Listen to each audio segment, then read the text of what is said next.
Thank you, Irene. Good morning. Please join me in Gasho. Namo Amida Butsu. Namo Amida Butsu. Namo Amida Butsu. Namanda Butsu. Namanda Butsu. So thanks so much to all of you coming out to join us on Father's Day. This is an exciting day for the Seattle Betsuin. Today I have the privilege of introducing Professor James Dobbins for his talk entitled D.T. Suzuki, a Buddhist for the Modern World, His Reflections on Pure Land Buddhism. Before I introduce Professor Dobbins, I'd like to say a few words about D.T. Suzuki.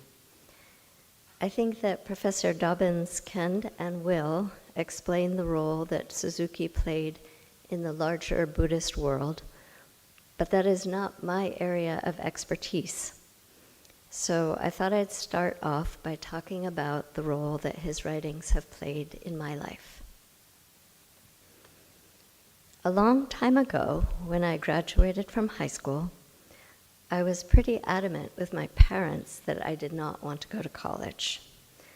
For some reason, I got into my head that college was both snooty and pretentious.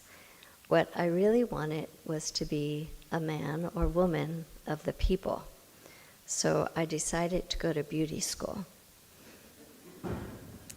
My parents said, sure, whatever, and they're of the hippie generation and always told me to follow my heart. But after about 2 months of lying around on their couch with no beauty school applications in sight, they told me to do something, anything really, besides sitting around all day playing solitaire and eating potato chips. So I signed up for community college and registered for group piano, lighting for theater, and an introduction to world religions. In the religions class, we were assigned to read D.T. Suzuki's book, An Introduction to Zen Buddhism. And something really clicked for me when I read that book. The core concepts of Buddhism aren't easy to communicate to an American audience, and D.T. Suzuki really hit a home run with that book. Somehow he was able to explain Zen in a way that made so much sense to me. Because of that book, I became what we might call a Buddhist wannabe. The way that he described Zen resonated strongly with me, but not enough to move me so far as to actually practice Buddhism or go to a Buddhist temple. The Zen path felt way above my pay grade.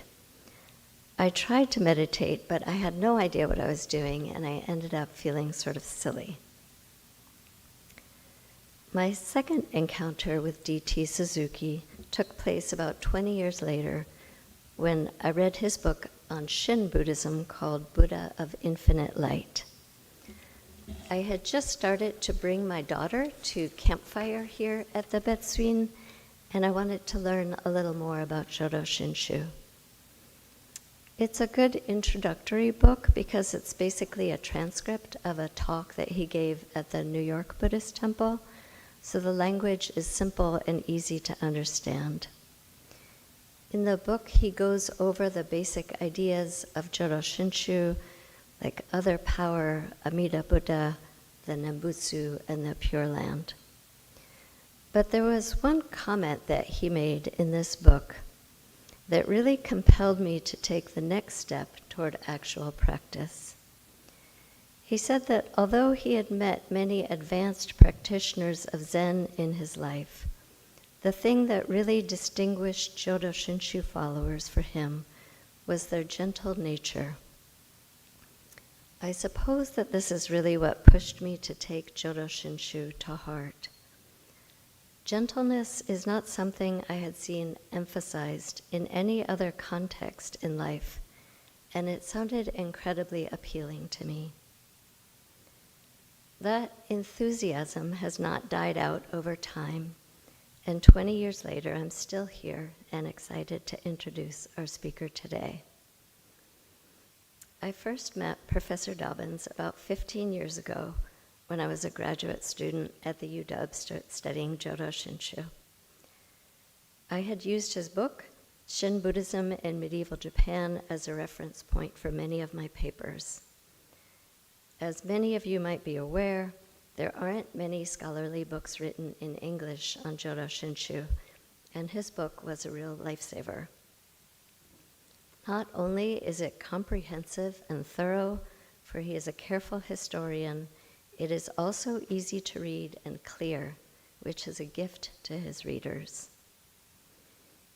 It just so happened that my teacher at the UW, Professor Tokono, was a friend of Professor Dobbins, and she encouraged me to connect with him when he was visiting Seattle. So I reached out and we set up a time to have tea. Of course, I was incredibly nervous and sure that I would say something stupid and give myself away as the imposter that I was sure that I was. But Professor Dobbins was kind and encouraging and not at all intimidating. The thing that struck me about him was similar to what impressed me in D.T. Suzuki's book. It was the gentleness of his manner and approach. It makes me wonder if this is why he too gravitated toward the study of Jodo Shinshu. More recently, I've come to know Professor Dobbins better as he lives in Seattle now, thanks to the proximity of his grandchildren, and has recently joined our temple library committee. Before bringing him up to speak, I'd like to share his academic credentials as well.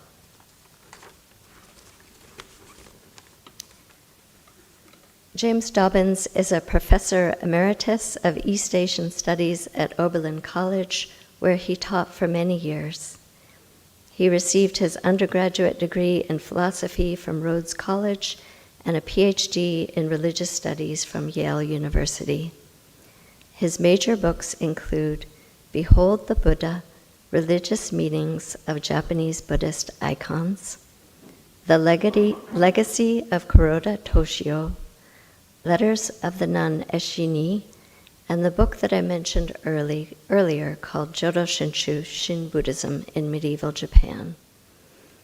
He is also the editor of the second volume of a 4-volume set on the works of D.T. Suzuki. This is the volume that is devoted to Pure Land Buddhism. He has held research grants from Fulbright, National Humanities Center, Japan Foundation, National Endowment for the Humanities, Social Science Research Council, and the Japanese Ministry of Education. He has also served as co-editor of the Journal of Japanese Studies. So I just want to give everybody a heads up that our schedule will be a little bit different today. So my role was to introduce Professor Dobbins to speak. He's going to talk for maybe around 45 minutes, and then we'll go have snacks, and then come back for a little bit more discussion. So please join me in Gassho. Namo Amida Butsu. Namo Amida Butsu. Namo Amida Butsu.